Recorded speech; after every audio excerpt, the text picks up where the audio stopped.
This month, Stu and I will celebrate our 16th anniversary.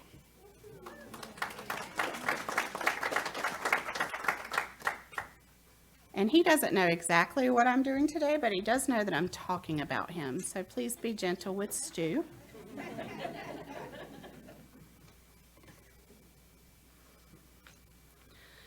When one of my kids, when Ethan was 7 years old, or 8, Stu and I gave a directive that he didn't really like. And he walked out of our bedroom and slammed the door. Parenting is hard. When the door was slammed, a plate that had served as the guest book at our wedding, meaning all of the guests from our wedding had signed it on our wedding day, fell off of the shelf where it had been for years, and it broke. I lost my temper. Many of the people who had signed that plate were dead at this point, namely my mom and Stu's dad. I was heartbroken. What I didn't know was that the year to come would be the hardest of my life to date. The hardest of our lives to date. Stu and I were not always in a good place. We met when we were both recovering from very difficult relationships, and we coped with our heartache over all that we had lost in those relationships together. Our kids came along quickly, and before we knew it, my dad died, my mom died, and then his dad died, and we were almost 10 years into our relationship with a broken heart and a broken wedding plate.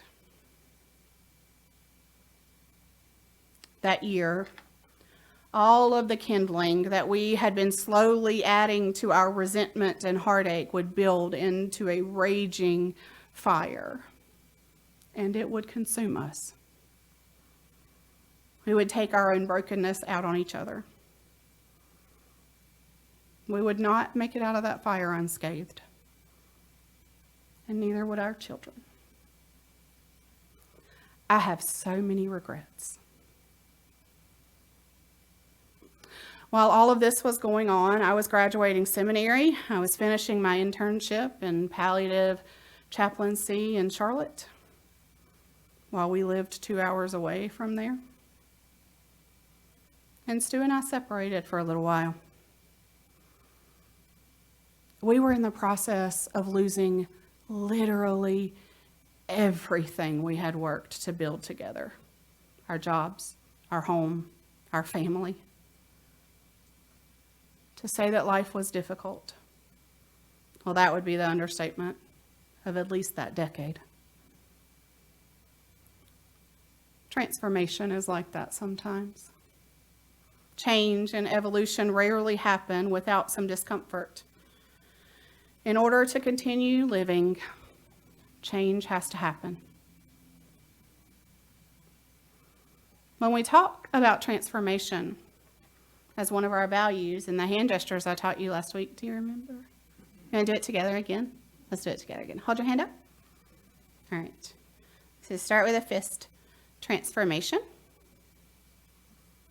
equity, pluralism, justice, generosity, interdependence, love. Good job.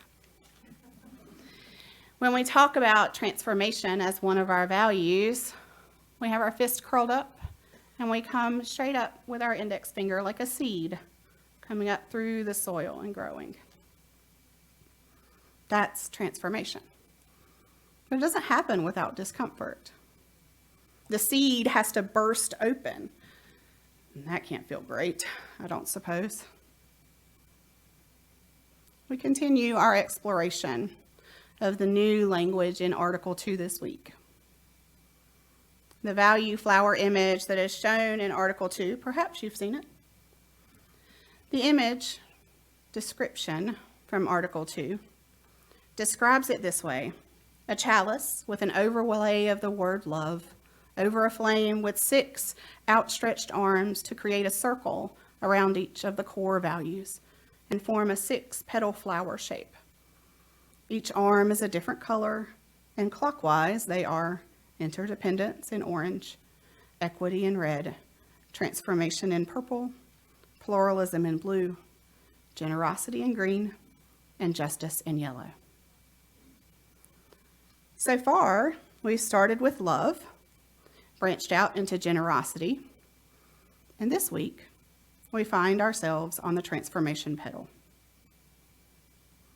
There's another image from Article 2 that looks like an atom with love in the center.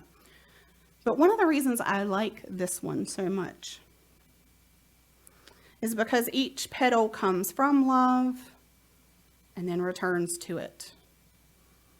It just really brings home to me that each of our values begins and ends with love. Specifically about transformation, Article 2 says the following. Transformation. We adapt to the changing world. We covenant to collectively transform and grow spiritually and ethically. Openness to change is fundamental to our Unitarian and Universalist heritages. Never complete, never perfect. Did you hear that covenant word again? When we're talking about change and willingness to change, covenant is essential. Because generally speaking, the status quo is comfortable. We kind of prefer to stay the same. Maybe because we've all experienced change as a thing that can hurt.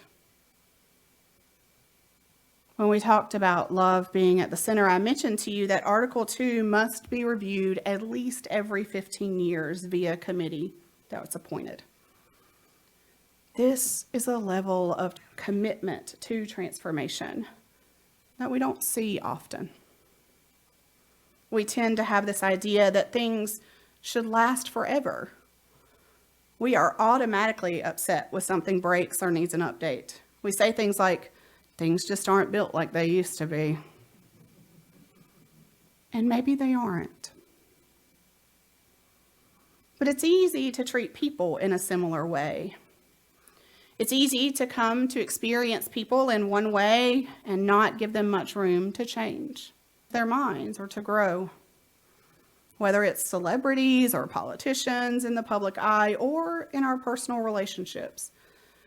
Maybe we get suspicious when people say they've changed because we know how hard it is to change. Do you know they did that to Jesus?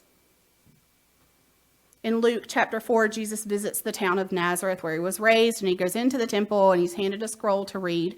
And after he reads it, he told them that they wouldn't be able to hear his words, that the good thing he had done for other places he wouldn't be able to do in Nazareth because a prophet cannot be heard in his own land. And when they heard that, rather than saying, teach us how to hear you, or accepting that he had grown and become more than the child they watched grow up, they ran him out of town with the intention of throwing him off a cliff. The truth is, people do change. And if we look at nature, we're meant to change. If you bought a tree and planted it in your yard and the next year it hadn't grown at all, you'd wonder what was wrong with it. When winter subsides and spring begins, if a tree doesn't start regrowing leaves, we know it's sick. And by contrast, if a plant is making new growth and blooming and shedding dead leaves and replacing them with new ones, we know that it is healthy. Growing means changing. So if we are also a part of nature, does that mean that we too are meant to grow and change and evolve? If we are a part of nature, does transformation mean that pieces of us must die in order for new things to grow?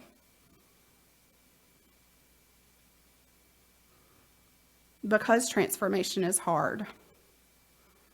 Because all of our values are difficult. They are rooted in love. Love repairs the pain that can come from even healthy transformation. Each of our values has that covenantal relationship with love, because covenant calls us to offer grace to one another and to go into every relationship, every meeting, every encounter by leading with love. The very image itself can be an example for us of how to live.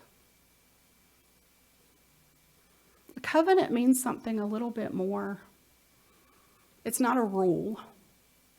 It's not someone standing up and telling you this is the way you're supposed to behave. Covenant means we come together already knowing who we are and that we must love and accept one another in order to remain in covenant.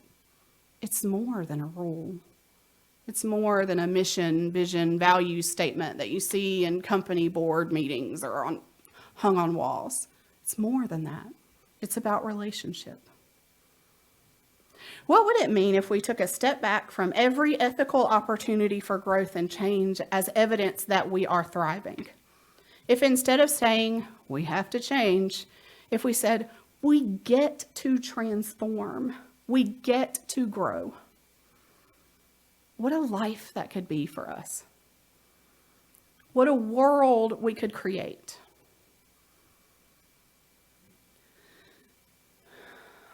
Right in the middle of all that was going on between Stu and me, I got accepted into a residency program in Greenville.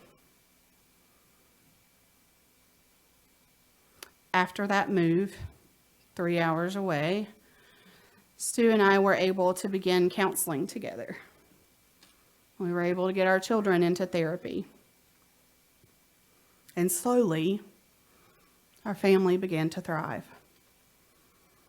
Not in the same ways as before, in new and in different ways.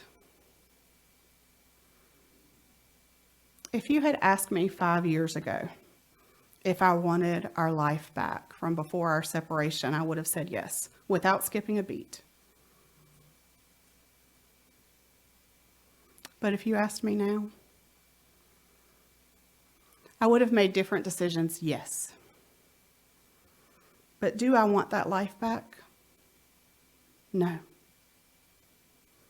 Because we took what was broken.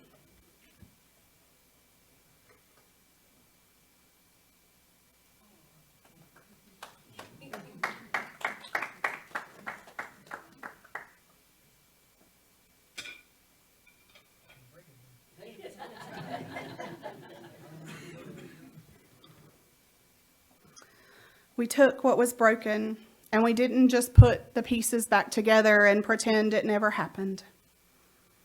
We put things back together and we added gold, inspired by Kintsugi. He is my best friend and my partner. He takes care of me in ways that I couldn't even begin to fully articulate. Have you ever seen him walk over to me while everyone is talking to me immediately after service and hand me coffee? Because he knows I won't get it. He takes care of me in ways that I couldn't even begin to fully articulate. When we can read one another without even speaking now,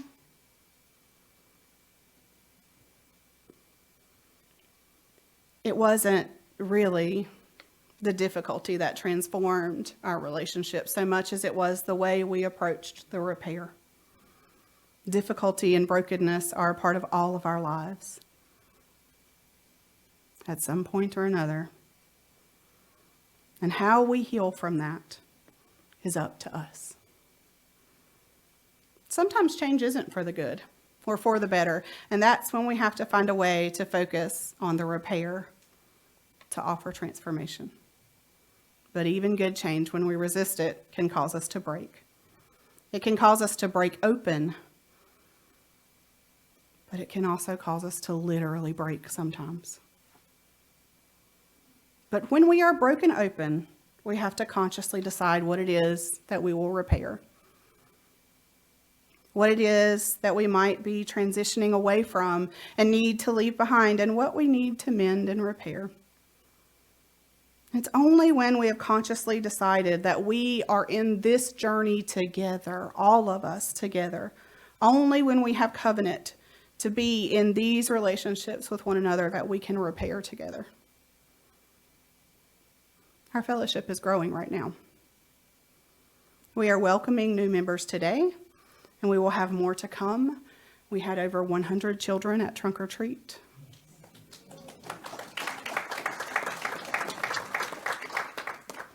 As we grow, may we live into our principle of transformation, allowing our lives to be enriched by this beautiful tapestry of faith that we continue to build. Blessed be.